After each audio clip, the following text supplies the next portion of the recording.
আমি তো খুবই এক্সাইটেড ঠাকুরের কাজ কতটা এগিয়েছে সেটা দেখানোর জন্য। এই রাস্তা থেকে পুজো প্রাঙ্গণটা ঠিক দেখা যায়। গেল বছর সে স্ট্রাকচার গুলো কিন্তু এখনো এই জায়গাটাই সেই একই ভাবে পড়ে আছে। এই যে স্ট্রাকচারটা এখানে দেখতে পাচ্ছি অসুরের ভগ্নপ্রায় অবস্থায় রয়েছে। এখানে দুর্গার মুখটা আছে 16 ফুট হাইট। আচ্ছা,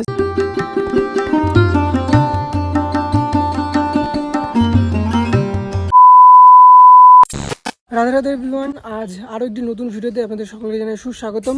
আজকের এই ভিডিও থাম্বনেল টাইটেল দেখে তো বুঝে গেছেন কি রিলেটেড ভিডিও হতে চলেছে। তবে আমি এখন রয়েছি কামালপুরে। থাম্বনেল দেখে আশা করি আপনারা খুবই এক্সাইটেড, আমিও খুব এক্সাইটেড রয়েছি আজকে এই ঠাকুরটির কাজ কতটা কি হয়ে গিয়েছে সেটাই দেখানোর জন্য। তো চলুন এখন আমি আপনাদেরকে দেখাবো যে কাজ কতটা এগিয়েছে পুজো মণ্ডপের। বন্ধুরা, এই যে রাস্তাটা, এই রাস্তা থেকে কিন্তু পুজো প্রাঙ্গণটা ঠিক দেখা যায়। এই যে একটি গ্রাম্য এলাকার মধ্যে এই পুজো প্রাঙ্গণটি। তবে এখানে দেখতেই পাচ্ছেন যে চাষাবাদের জমি রয়েছে, বেশ সুন্দর সবুজ সবুজ ঘাসপালা রয়েছে। এই জায়গাটা পুজোটা হচ্ছে অ্যাকচুয়ালি।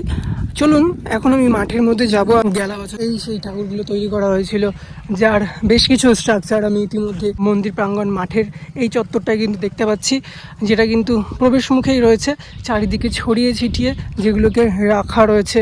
কতই না কষ্টের ছিল সে বছরটি, একটু চাপা কষ্টটা ছিল, সেটা কিন্তু আর থাকছে না। খুবই খুশি হবেন এই কামালপুরবাসী। তারই এক শুভ সূচনা 2025। আর এই 2025 আরও এক নতুন চমক থাকছে। আর এবছর গেল বছরের থেকে বেশ সুন্দর প্রতিমার কারুকার্য থাকছে। সেটা দেখতে হলে কামালপুরে আসতেই হবে। আর কীভাবে আসবেন সম্পূর্ণটা আমি আপনাদেরকে জানিয়ে দেবো ভিডিও শেষে। গেল বছর স্ট্রাকচারগুলো তৈরি করা হয়েছিল, সে স্ট্রাকচারগুলো কিন্তু এখনও এই জায়গাটাই সেই একইভাবে পড়ে আছে। এই যে ফাইবারের কাজগুলো করা হয়েছিল, স্টিলের স্ট্রাকচারের উপরে কিন্তু ফাইবারগুলোকে বেশ সুন্দরভাবে লাগিয়ে রাখা হয়েছিল। লোহার যে তারগুলো হয় সেই তারগুলো দিয়ে এই স্ট্রাকচারটা এখানে দেখতে পাচ্ছি যে অসুরের এখন ভগ্নপ্রায় অবস্থায় রয়েছে। সেটাকে হয়তো মেরামত করা হবে নতুন করে। তবে চলুন একটু ভেতরের দিকে যাওয়া যাক। এই জায়গাটা করে দেখতে পাচ্ছি ঠাকুরের যে সমস্ত হাতগুলো তৈরি করা হয়েছিল, ইভেন রং করাও কিন্তু কমপ্লিট হয়ে গেছিল প্রায়, সেই স্ট্রাকচারগুলো কিন্তু এখানে ছড়িয়ে ছিটিয়ে রাখা রয়েছে। এই জায়গাটা কিন্তু অসুরের মুখটা রয়েছে।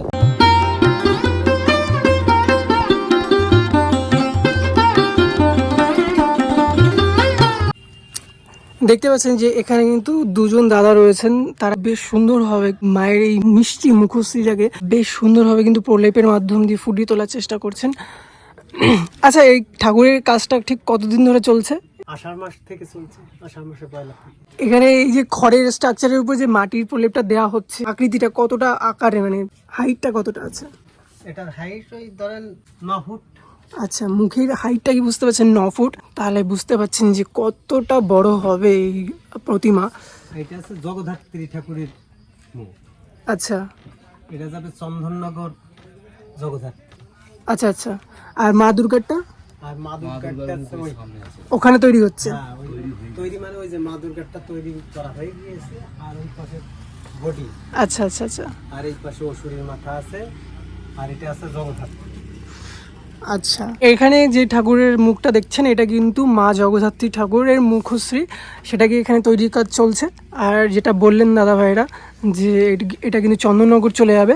আর দুর্গার যে মুখটা, এখানে দুর্গার মুখটা আছে 16 ফুট হাইট। আচ্ছা আচ্ছা আচ্ছা। বন্ধুরা, এই যে সেই ফাইবারের স্ট্রাকচারে তৈরি মায়ের মুখ, এই মুখশ্রী তৈরি করা হয়েছে, যেটার হাইট কিন্তু রয়েছে 16 ফুটের। এটাকে একটু ভালোভাবে আপনাদেরকে দেখাই, দেখুন।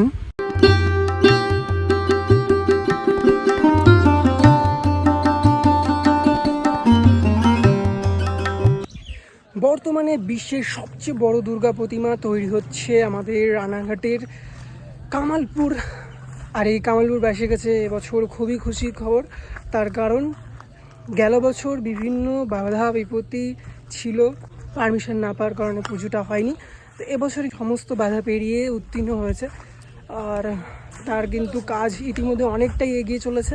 দেখতে পাচ্ছেন যে এই জায়গাটা করে কিন্তু মানে আমার দেখা জীবনে প্রথমবার কোনো দুর্গা পুজোর কাজ হচ্ছে, তাও কিনা কংক্রিটের ঢালাই করে, একদমই তাই, কংক্রিট করে একদম নিচের থেকে দেখতে পাচ্ছেন যে প্রপারলি একটা বাড়ি তৈরির জন্য ঠিক যেভাবে ভিত তৈরি করা হয়, ঠিক সেই সেমভাবে কিন্তু একটা পুজো মণ্ডপের ঠাকুরের যে বডি স্ট্রাকচার তৈরি হচ্ছে ঠিক এই জায়গাগুলোর উপরেই দাঁড়িয়ে থাকবে সেই প্রতিমাগুলো, যার কারণে কিন্তু এই যে স্ট্রাকচারটা দেখতে পাচ্ছেন সম্পূর্ণটাই লোহা, ইট, বালি, সিমেন্ট দিয়েই কিন্তু ঢালাই করে যে কংক্রিটের যে স্ট্রাকচারটা দেখতে পাচ্ছেন, কলমগুলো তোলা হয়েছে, টাইবিমগুলো রয়েছে, সেই টাইবিমগুলোর উপরে কিন্তু রয়েছে লোহার বেদি বা স্ট্রাকচার। সেই স্ট্রাকচারগুলো তৈরি করা হয়েছে প্রতিমাগুলোকে এই জায়গাটা বেশ সুন্দরভাবে রাখার জন্যই। দেখতে পাচ্ছেন যে এখানে মা দুর্গার সাজসজ্জা করে এখানটাই ফাইবারের স্ট্রাকচারের উপর তৈরি করা হয়েছে সেই বিশাল আকৃতির দুর্গা প্রতিমা, যা কিন্তু ইতিমধ্যেই বেশ সুন্দর করে কিন্তু সাজানো রয়েছে দেখতে পাচ্ছেন, যা বৃষ্টির জলে যাতে নষ্ট না হয়ে যায় তার ওপরের যে অলংকারের সাজ তারা তৈরি করেছেন ইতিমধ্যেই, সেটা যদি নষ্ট না হয় তার কারণে কিন্তু প্লাস্টিকের যে তিরপল রয়েছে সেগুলো কিন্তু দিয়ে ঢেকে রাখা রয়েছে যাতে করে নষ্ট না হয়ে যায়।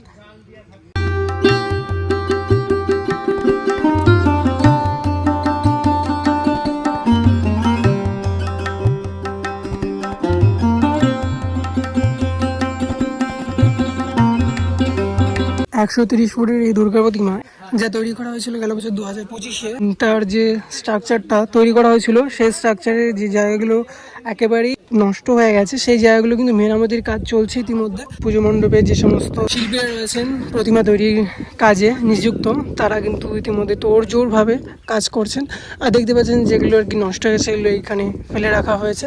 আর এই জায়গাটা করে এখন দেখতে পাচ্ছি যে সমস্ত দাদা ভাইয়েরা রয়েছেন ওই জায়গাটা করে এক একটা করে স্ট্রাকচার রয়েছে, যোগ করে স্ট্রাকচারগুলোকে গ্রাইন্ডিংয়ের মাধ্যমে কেটে ওয়েল্ডিং করে, ওই যে দেখতে পাচ্ছেন ওয়েল্ডিং মেশিন দিয়ে ঝালাই টালাই করে একদম স্ট্রাকচারগুলোকে বেশ সুন্দরভাবে তৈরি করছেন।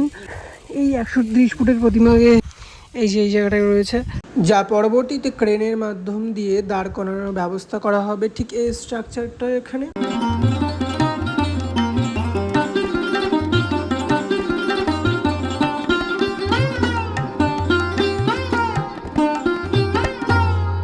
পুজো মণ্ডপের কর্মকর্তাদের কাছ থেকে শুনলাম গেল বছর যে স্ট্রাকচারগুলো তৈরি করা হয়েছিল সেগুলো আর ব্যবহার করা হবে না, নষ্ট হয়ে গেছে বললেন।